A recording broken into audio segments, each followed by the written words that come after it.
بەڵێ بینەرانی عزیز و خۆشەویست ئەم کاتە و هەموو کاتێکتان باش خۆشحاڵین لە بەشی دووهەمی ئەم بەرنامە تایبەتە بە دەوڵەتی کوردی پێتان دەگەینەوە. بەرنامەکەشمان بە میوانداری کاک عەبدولوهاب عەلی ئەندامی ئەنجومەنی سەرکردایەتی پارتی دیموکراتی کوردستان و کاک سوارا قەرەداخی وەکو مافناس و هاوکات کاک موحسینەدی وەکو نووسەر بەشدارە لەگەڵمانە و کاک ئاسوعەلیش وەکو چاودێری سیاسی. دووبارە بەخێر بێن و بەخێراتنی ئەو میوانانەی تریش دەکەین. کاک سوارە با بێمە لای تۆ. هەر بەڕاستی ئێمە پێویستمان بە دەوڵەتە؟ بەڵێ زۆر زۆر بەجددی ئەگەر باسی دەوڵەت نەکەیت هەموو باسی یەکتر مایە پوش دەرەچێت.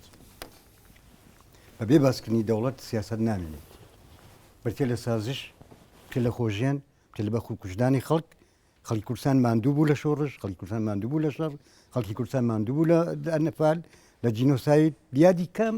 جینۆسایدکەنەوە، یادی کام شەهید کۆمەپۆ لە شەهیدکەنەوە، یادی کام کارەسات، یادی کام ئینسانی قارەمان و خێزانی قارەمان و سەرکردەی مەیدانی خەڵکتاوە سجن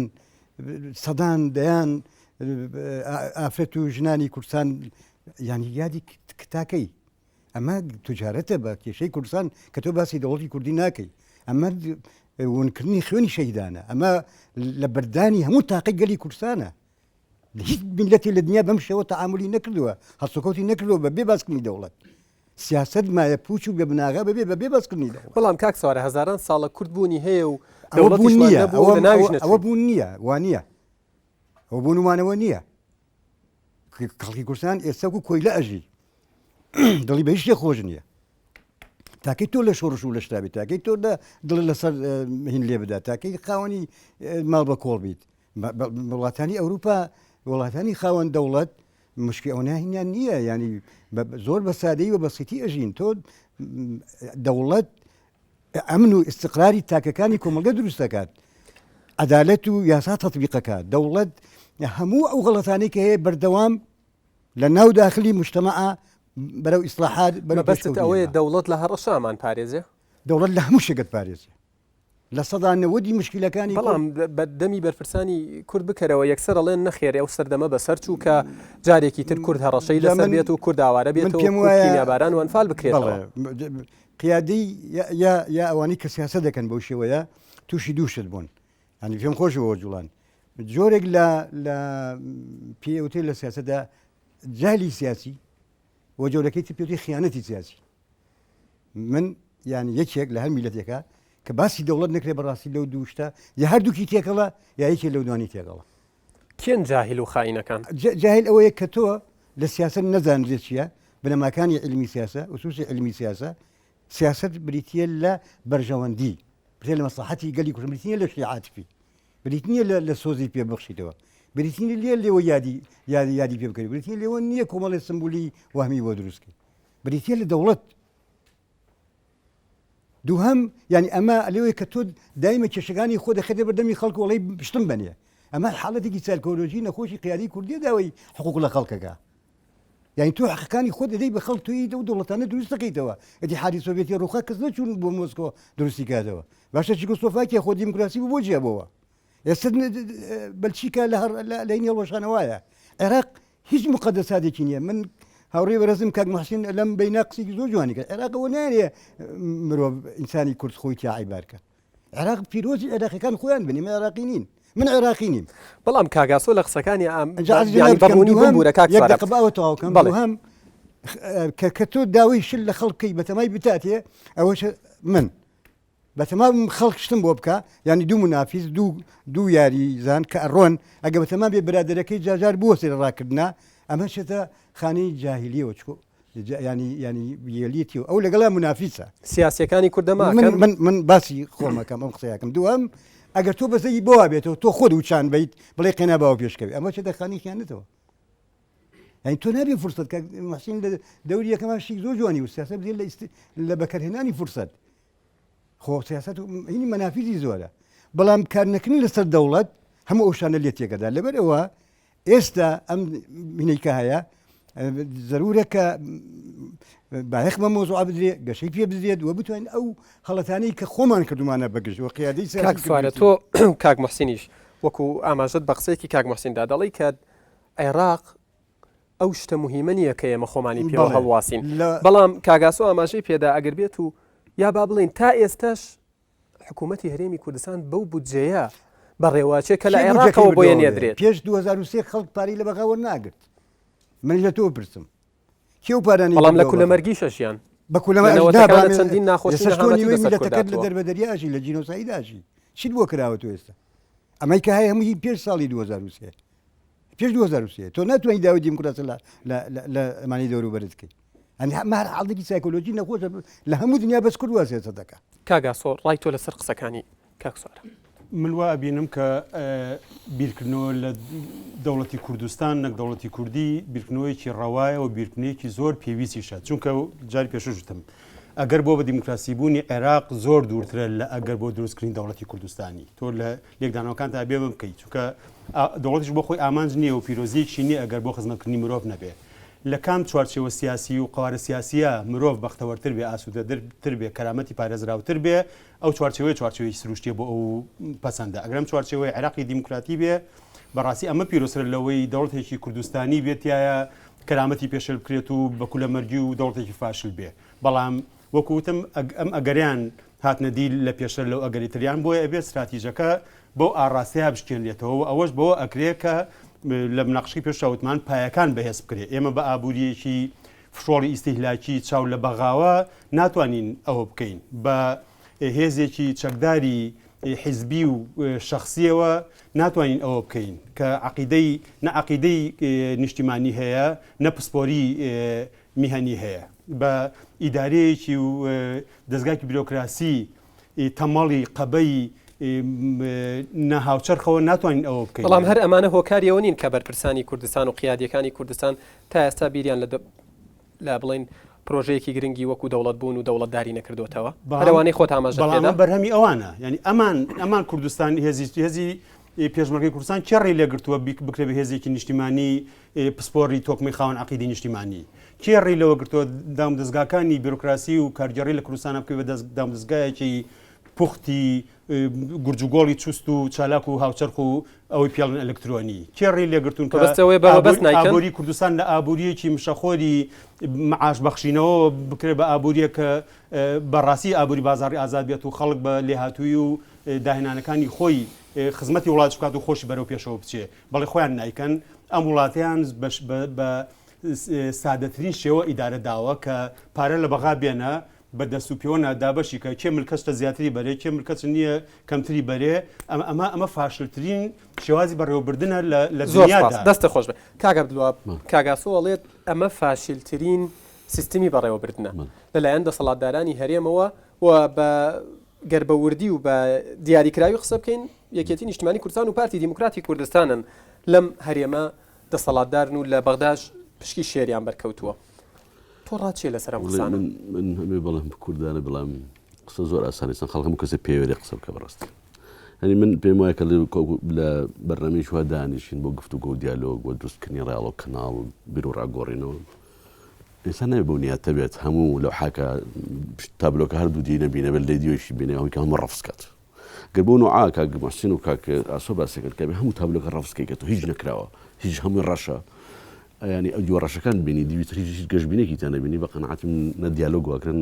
ینی سەر کە نێتیە نابێ چۆن ڕێنێتمە بە ڕۆژەوەڵێ بە نێتیاتە بێت کە بەس بڵێ هەموو شتێ بدەسەڵات بەبەستەوەی ئەمان غەدر لە ئێواکەن مناڵم کەم و کوڕی زۆرە لە هەموو وەرەکانیشە هەیە بەڵام ڕەفسکردنی هەموو شتێک خراپە مەسەلەن تۆڵی مەتار لە کاک مەسەڵ لە کرماشان مەتارێ بێ دەوڵەتە بێ ئەم باسی ئەو کوردستاناکەین کە هەموو کەسێک بە بچوە لە بەغا ملکەت جواب بچوە بە کۆنتۆڵی عەرەب ڕۆشتایەوە بۆ وڵات بیستەرە دنیاە جا ویزەی هەیە نیەتی ئەتوانێت بچیان نەچێ ئەمە چۆن گرنگی بۆ نسبە کوردەوە بڵێ مەتەرشیانی مشکل نییە ئێمە تەرانی دنیا ینی تۆ ئاسمانێکی سەربەست و ئازاد لەسەر وڵاتەکە لەسەر خاکە لەسەر نیشتمانەکە دروستەکەی کە بڕۆی بۆ تەواصل کە لەگەڵ دنیای دەرەوە لەگەڵ جیهانگەرەی گلوبالیزمی کە ئێستا هەیە لە دنیا شەبەکەیەکی تۆڕی پەیوەندی لەگەڵ هەموو وڵاتانی چواردەوەر هەیە ینی ئەمە گرنگ نییە خەڵگە ڕوات هەوڵاتی کە تاجر سایی گەشت و گوزاروگە ئەمانە چین ینی ئەمە هیچ نەکراوە ئەی بۆ جارن کەسی توانی چۆلەکەش بە شوێنەکە بڕا لەسەر سنوورانەوە مەسەن بۆ ئەوەی مەسەن زیاتر لە نزیکەی 22 نووسینگە و نوێنەرایەتی و قۆنسوڵێتی هەر وڵاتی گەورەکانی زلهێزی دنیا خۆن بڕیار هەیە لە هەولێری پایتەخت و لە سلێمانی و لە سلێمانیا ئەوش چەند قۆنسوڵێکی لێیە بەش ئەمەش نییە ئەمە دروستکردنی دەوڵەت نییە. زۆر باش کاک محسین بمبورە زۆرم ڕێگەت پێدەم تەواویکی کاک محسین کاک عەبدوڵڵاه باسی لەوە کرد ئەو هەموو دەستکەوتە هەیە هەست ناکەی ئێوەش غەدرەکەن لەوان کاڵێن هیچ نەکراوە و گەر بە مەتار بێت تەهرانی شەتوانێ ببێ بە دەوڵەت و ئەو باسی ئەو هەموو کنسڵخانانەی کرد باسی مەتاری کرد باسی پێشتریش ئاماژەی بە دەرهێنانی نەودا ئاماژەی بەبوونی هێزێکی پێشمەرگەی تۆکمە و باش کرد هەست ناکەنیەوە ئەو هەموو زانکۆیەکە لە کورسن کرد ئەو هەموو زانکۆیانە هەست ناکەنەوە بەو نیەتاتونەکو خۆیڵێت زەر بەسەر هەموو شتێکا بڵێن پێم وایە ڕاستی مناقەشەکە بەو جۆرە نەبوو کە بەرنامەکەی بەدا ڕێژرا بوو یانەکە بینە سەر وردەکەریانە بەڕاستی نەمەبەستە بەزانی چیە مەبەستی منەوەیە ببوورە بۆی لە تەوەرەکەش لا نەدەین هەموو ئەمانە کۆڵەکە و پایەن بۆ دروستکردنی دەوڵەتێکی باش ئەوانە لێن ئێمە هەنگاومان بۆ کۆڵەکەش کارم چونە بۆ بچونە پێشۆ کارن لەو منتەڵەقەوە مناقەشەی بکەین نەک بیبینە باسێکی من بە شخصی خۆم ینی کاتێکە باسکردنی دەوڵەتم بەلاوە گرنگە لەلایەن ڕۆشنبیرەوە لەلایەن ڕۆژنامەنووسەوە نووسەرەوە سیاسیەوە سەرکردەوە هەر کەسێکی ترەوە کاتێک دەوڵەتم بەلاوە گرنگە کە ئەم دەوڵەتە ئاستی تەوەقوعی من سەقفی تەوەقوعاتی من بڵندکە بەرز کاتەوە بۆ ئاستی دەوڵەتێکی مەدەنی دیموکراسی کە هەمومان تیا بتوانین بە یەکسانی بژین بەڵام ئەم ناقەشیە بەم جۆرە لە ڕاستیە دیسانەوە بچووکردنەوەی دەوڵەت و بۆ عقلی سیاسیەک بۆ عقلی حیزبێک بۆ عقلی گروپێکی دیاریکراو یعنی دەوڵەتداری یعنی بە موەسسەکردنی وڵات یعنی دروستکردنی پایەشی ئابووری یعنی خەونێکی گەورە یعنی دانانی کۆمەڵێک هەنگا و کۆمەڵێک سادژمن لە پێشەوە باسی کەرکووکم کرد کە کەرکووک هیچ شتێک بەلای کوردەوە نابێت ئەگەر کورد لەسەر هەشتێکە ئیتیفاقی نەبێ بەرزەر کەرکووک ئیتیفاقی هەبێ بەڵام لە 2023 نەک ئیتیفاق نییە بەڵکو تاڵانکردن هەیە و ئەم تاڵانکردنەش وا کات کە بوو دیسانەوە من لە ڕاستیە حەزەکەم لێرە ئاماژە بە مەسەلەیە بکەم یعنی ئەوەی کە ئێمە پێوەی ئەناڵین لە تاریخی خۆمان نابرێتە لە چی بریتە لەوەی کە ئێمە کۆمەڵێک ناوچەمان داگیر کراوە تایبەتی لە کوردستانی باشووریە کەرکووک و خانەقینەوە و شوێنەکانی تر کە تقریبا شوێنێکی زۆر ئەمە یەک دوو ئاعترافی نەدەوڵەتی بەڕێی من تۆ بۆ ئەوەی کە بتوانی ئەم دوو کێشەیە ئەم دوو لەمپەرە گەورە تێپڕێنی پێویست بەوەیە کە من لە نووسینەکە نامنەوە دەوڵەتی موگناتیزی یعنی تۆ پێویستی بەوە هەیە کە دەوڵەتێک دروستکە مانای کەلمە موگناتیزی بە لەو ڕۆوەکە نەو خاتە بەرنەفرەتی خەڵک بەڵکو لای خەڵک خۆشەویست کات دەوڵەتێ بێت کە داگیرکرد نەبێ بەڵکو ئامێزواڵا بێ بۆ خەڵکی تر ئەمەش بەچی بێ بەوەی کە نمونەیەکی زۆر میسالی زۆر جوان پێشکەشی هەم خەڵکی خۆت و هەم دەرەوەی خۆشت بکەیت من پێم وایە کێشەی گەورەترین کێشەی دەسەڵاتی سیاسی کوردستان ئەوەیە کە نەک نەیتوانیوە نمونەیەکی میسالی پێشکە بەڵکو نمونەیەکی زۆر ناشرین و زۆر پڕکەم و کوڕیشی پێشکەش کردووە ئەمە وای کردو لە ڕاستیە کە ئێمە ئەوەی کە پێی وتری اعترافی دەوڵەتی کە عەسەن بەلامانە نەیەت و ئەوەی کە پێی وترێ بۆ گەڕانەوەی نەچە دابراوەکان لامان مستەحیل بێ من پێم وایە ئەگەر لە 2023 ئەگەر لە 20 ساڵی ڕابردووە حکوومەتی هەرێمی کوردستان دەوڵەتێکی یان حکوومەتێکی عەدالەت پەروەری شەفافی مەدەنی دروست کردایە خەڵکی کەرکووک تورکمانەکان بەر لە عەرەبەکان بەر لە ئاشوریەکان و هەمویان بەر لە کوردەکان داوای ئەویانە کرد کە بێنە سەر هەرێمی کوردستان بەڵام تۆ لە 2023 لەبەرەوەی کە هەم خۆت لێرە نمونەیەکی جوانت نییە لە هەمان کاتیشدا هەمان نمونەی ناشی نەبیتە ناو کەرکووک کۆپیەکەی ئەمە وا کات یەکەم ئەمریکا دەرت بکات دووەم تورکمان و عەرەبەکان کە دوژمنی توان لە بوعدێکە لە ڕاهەندێکە یەک بگرن دژی تۆ لە ڕاستیە لە کاتێکا پێشتر لە 2023 عەرەب نەما لە کەرکووکە باشە بەڵام دوایی بەرە هەمویانە گەڕێنەوە لەبەر چییە لەبەرەوەی کە یەکەم تۆ وەکو حیزبێکی سیاسی پارتی دیانێشێتیت گۆڕانی دیان ئیسلامیت لە سەرەتاوە زوڵم لە ئەندامەکانی خۆ دەکەیت بۆیە من ئەم بەلای منەوە زەر گرنگە بەڕاستی و ئەم زوڵمە دوای تەحویلێ بۆ کۆمەڵگا و دوای زوڵم تۆ لە نەتەوەی خۆ دەکەی عینزە کابرایش تورکمانەڵێ یەکێتی و پارتی دەسەڵاتی کوردی زوڵم لە کوورد دەکەن و کوونەتەوە من چۆن سیقایم بکەم کە زوڵم لە من نەکەن کە کەمینەیەکی نەتەوەی ترم یان عەرەبێک یان ئاشوریەک بە هەمان شێوە قسەکە لەسەر ئەوەیە کە تۆ باسی دەوڵەتی کوردیەکەی نابێ بەڕاستی بچووکەیتەوە بە کۆمەڵە شتی بچووک بچووک وەکو مەتاڵ و نازانم قۆنسڵخانە و شتی لەم بابەتە بەڵکو ئەبێ لە ئاستێکی میسالیە باسی دەوڵەت بکەیت کە بریتە لە بە موەسسەکردنی کۆمەڵگا بریتە لە دابینکردنی ئەو پەڕی عەدالەت ئەو پەڕی خۆشگوزەرانی ئەو پەڕی بەجەستەکردنی مافی هاوڵاتی بوون تۆ هاوڵاتیت لە هەرێمی کوردستانەیە بەدەر لەوەی دینت چییە قەبیلەت چییە نەتەوەت چییە مەزهەبت چییە ئەگەر تو ئەمە بکەیت من پێم وایە ئەبیتە نمونەیەک دەوڵەتێکی موگناتیزی بۆ مانای خەڵک بخۆتە ڕاکێشی وەرە نتیجەش ئەبیتە هۆی ئەبیتە نمونەیەکی زۆر جوان بۆ کوردستانی باش وجودی کورد وەکو ئەوەی بۆ ئەوەی ینی حەق بەو لایەنەش بین وجودی کورد لە بەخا وای کرد کە مادەی 140 لە دەستورە بسەپێنرێت بکرێ بە حەقیقەتێک بکرێ ینی ئەمریکی واقعکە بێت لە سیاسەتە حکمت عیلەت بە دەرەنجامە تا ئێستا ئەوە 9 ساڵتیە پەڕێ یەک بست خاچی هەرێمی کوردستان گەڕێنراوەتەوە زۆر سپاس دەستە خۆش مادی سەوچل دێمەوە لای تۆ کە باس لە دەوڵەتی کوردی ئەکرێ نەناوی یەکێتی لە ئارادایە نەناوی گۆڕان نەناوی ئیسلامیەکان بە شێوەیەکی ڕاستەوخۆ پەیوەست ئەکرێ بە پارتی دیموکراتی کوردستان و خودی مەسعود بارزانی سەرۆکی پارتی و سەرۆکی هەرێمی کوردستانەوە ئەم ڕەبتکردنە ئایا شەخسەنەکردنە یاخود مەسەلە چییە؟ ئەوەی ئەو کەسانی کە متابان بۆ شوونی سیاسی و بۆ میدیاکانە بێن هەر کاتێ هەموو کاتێک کاک مەسعود جێگای وەکو چۆڵی سەرنج وەلای لەلای میدیا عەرەبی میدیای ئەم وڵاتانی چواردەوە یەکسەر کە یان مقابلەیەکیان چاو پێکەوت و دیارێکی لەگەڵاکان یەکەم پرسیار چۆن پرسیارێکی لەگەڵ تۆ لەگە دەوڵەتی کوردیانە ئەم وای کردەوەی هەموو جارە بڵم لەگە دەوڵەتی کوردیان و خەون نییە و حەقەتەوە ئەبێ ئەم ڕاستپێنە دروست کرێ ئەمە وای کردووە کە ئەزوا یاخو چۆڵی ینی زۆر سەرنج جێگەی سەرنج بێن لایەن بەڵام بە هەمان شێوە کاک عەبدوڵڵاه بورات لە جەلال تاڵەبانی بڵین چ لە کۆسڕ ڕەسوڵالی چ لە بەرهەم ساڵح ئەم پرسیارانە کراون بۆچی بزەبەت هەر مەسەلەکەیەت لەسەر ناوی ئەوە نیشێتەوە ئەو سەرۆکی هەرێمە بێ دەستور و ڕووی قانون یاسایی هەیە و هەروەها باوەڕ پێکراوە ینی چۆڵی ئاعترافی پێکراوە و ئەوانی تر باوەڕیان پێ نەکراوە ئاعترافیان ئەوە لەسەر ئاستی عێراق قوربانجان ئەوکە لەسەر ئاستی پێشێتیە پارتیە ئەمە لەسەر ئاستی هەرێمی کوردستان وەکو دەستورێک باوەڕ پێکراوە و لە ڕووی یاسایی و قانونیەوە ئەو حەقیقەتی کە بەناوی هەرێمە قسە بکە و بڕیار بدات و قسەش بکات لەسەرەوە وەکو ئاعلا سوڵتەی تەنفیزی لەم وڵاتەیە لەم هەرێمەیە بۆیە ئەڵام جێگەی سەرنجە زایدەن باگراوندی تاریخی و کاریزمی شخصی مەسعود بارزانی خۆی وەکو خۆی و ئەو تۆڕە پەیوەندە جیهانی کە لە خۆی و بنەماڵەکەیەوە بە ساڵ زۆر باش کاگاسو دێمە لای تۆ بڵێ ناچارم کە قەتاتانکەم چونکە کاتەکەم بەرەو تەواوبوونەوە کاگاسۆ هەست ناکەی ڕەبتکردنی ناوی دەوڵەتی کوردی بە ناوی مەسعود بارزانیەوە بوو ئەوە گەڕێتەوە کە هاوڵاتی تاکی کورد زیاتر هیوای بەوە کە ئەم مەسەلەیە بگەێنێ بە ئەنجامێک وەکو کابرۆهەوتی ڕەتی بە مۆقعەکە و عنوانەکەی هەیە زیاتر بەڕاستیەوە فاکتەرێکەوە لە ململانە سیاسیەکەشە ئاراستەکان واکەوتوتەوە کە ئەوە قسە بکە بەڵام گرنگترین لەوە بە بڕای من ئەبێ قەناعەتی تاچی کوردستان ببێتە قەناعەتێک کە لە پێناوی دروستکردنی ئەو دەوڵەتە ئامادە بێ خۆی بە جارێک و هاونیشتمانی مامەڵە بکرێت نەگوەکو هاوڵاتی نیشتمانی معامەڵە بکرێت نەگوەک هاونیشتمانی چکە هاونیشتمانیەک نایەکسان بن و لە هەمان نیشتمان بەڵام هاوڵاتی مافی یەکسانیان هەبێ ئەم شعورەیە وا لە تاکە کات کە دیفاع لەو قوارەیە بکات و لە پێناوی تەحملی هەنێ چەرمەسەری و گرفت و کەم و کوڕی بکات بەڵام وڵاتێک کە دروست کرێ بۆ نخبەیەکی معێنی کەم و زۆرینەکەشی تایە هەست بۆ نەکات خاوەنی ئەم وڵاتەیەوە بەشێکی بە وڵاتەوەیە نەئامادەنێ دیفاعی لێ بکە من ئەم هێزی پێشمەرگەی کە ئێستا هەمانە بەداخەم وای بین وا پەروەردە نەکراوە بەرگەی بەرگریکردن لە هەرێمی کوردستان بگرێ ینی نە ژیانی وادابین کراوە نە پەروەردەی وادابین کراوە نە ئاراسی وادابین کراوە ئێستا لە ناو جەماوەریشە لە سەیرانەکان هەر تەلەڤیزیۆنەکان و تەماشا بکە لە سەیرانەکان تەماشا بکە خەریکە شەڕەپەڕۆ دەست پێ کاتەوە ئەوەی ئاڵای حیزبەکانە بینی ئەوە شتی تر نبینی ئەمانە ڕنگدانەوە هەیە خۆمە خەڵک لە خۆیەوە ناکە بۆ چەند ساڵ لەو پێش ئەوە بوو بەعیبە بۆیە من ئەبینم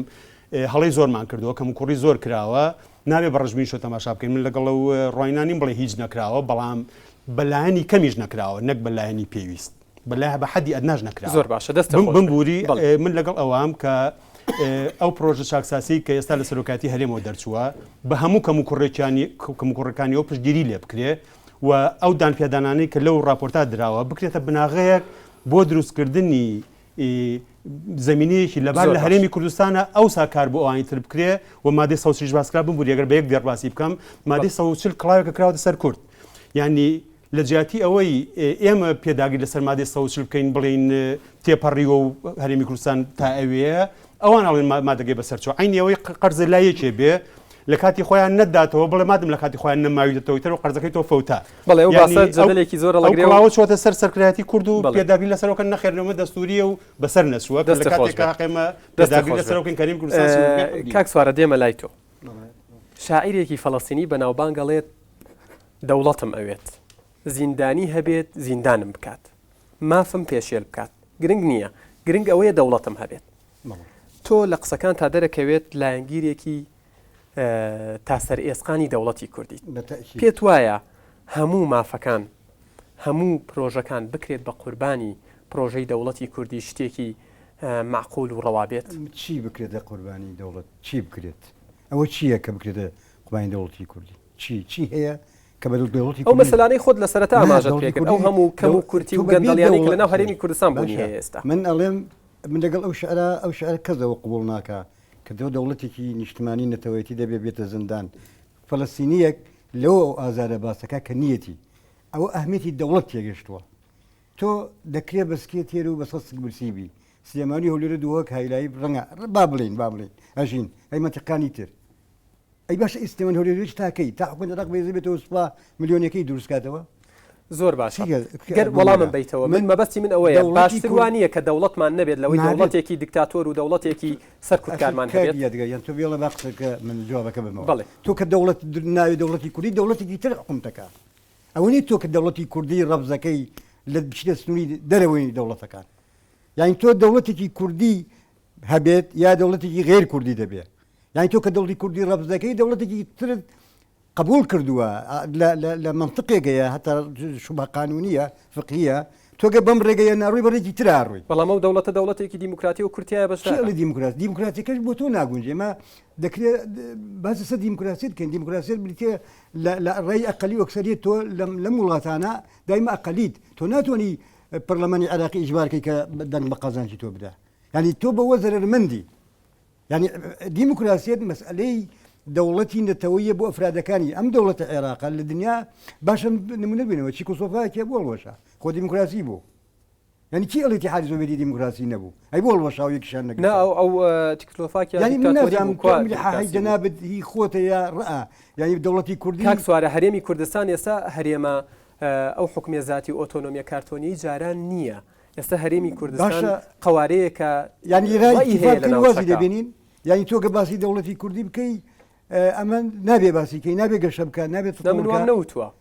ئەوەی کە هەیە من حەزەکەم شتەکە ئەسڵەکەم لێ ئین بوو یا لێت ون کردم دەردی کە محسینەڵێ ئێوە شتێکمان لێ دزراوە نیاڵین بیدۆزینەوە کەوش دەوڵەتێکی کوردی ئەگەر دیکتاتۆریش بێ کە من هەر ئەمەوێت لەبەرەوەی ئەهمیێت ێزانم دیکتاتۆرەکەی زۆر موقەتە ینی باسی لیبیایەنەوە فڵان وڵات دیکتاتۆری بوو چەند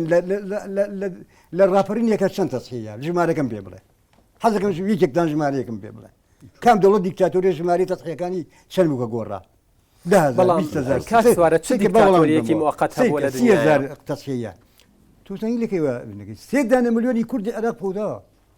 لە حربی عالەمی یەکەمە 700,000 کورد ون بووە لە شۆڕی ژەمعەوی گەدا 3 ملیۆن کورد بەس عێراقا پەوداوە لە سوێکی لە نەوەیەکی لە ساڵ 1990 30,000 بەس مناڵ مرد لە برسا و لەسەر ماولەتینوە بەس مناڵ بەسی ئەنفال جینۆساید ئایا دەوڵەتێکی کوردی ئەمان ناکات داینی ئەم حکوومەتی ئێمە زۆر گەندەڵە زۆر خراپە زۆر شتە ئەگەر دیکتاتۆر بێ بۆ نایکات چۆنێکە ئەو تۆ منطقی سیاست منطقی دەوڵەت ئەو کاتە دەوڵەتانی دایکە ئەرزیان نەتوێ ئەرزیان بەبێ کاک سوارێ ئێمە ئەزمونمان هەیە لەگەڵ مەسەلەی هێرشکردنە سەر یەکتر و کاکە تو ئەزمموی دەوڵەتداری نییە کورد دەوڵەتی مستەقیلی لە دوای ئەماراتەکانەوە کە زیاد لە 25 ئەمارەت بووە دەوڵەتی مستەقیلی نەبووە ئەمەی تۆ دیفاکتۆیە دەکرێت بێ بە دەوڵەت دەکە گەروا سێریکە ڕۆژمانێکی زەچێت تۆ سمێنی عێراق بەهێز بێتەوە تورکیا بێتەوە سەر خۆی فلان و فلان و فلان چۆن سیاست واگرێت ینی تۆ ینی ئەمە چی خۆشیێکی تێ ئەمە دەست بەمەوە بگرین ینی چه حەلاوێکی تێ زۆر سپاس من ماوەی بەرنامەکەم تەواو بوو بۆ میوانەکانم ناوبڕێک وەرەگرم و دوای ئەم ناوبڕەش دێمە لای ئەو خوێندکارە جوانانە بۆی پرسیار و ڕەخنە و پێشنیازەکانی خۆیان بخەنەوە.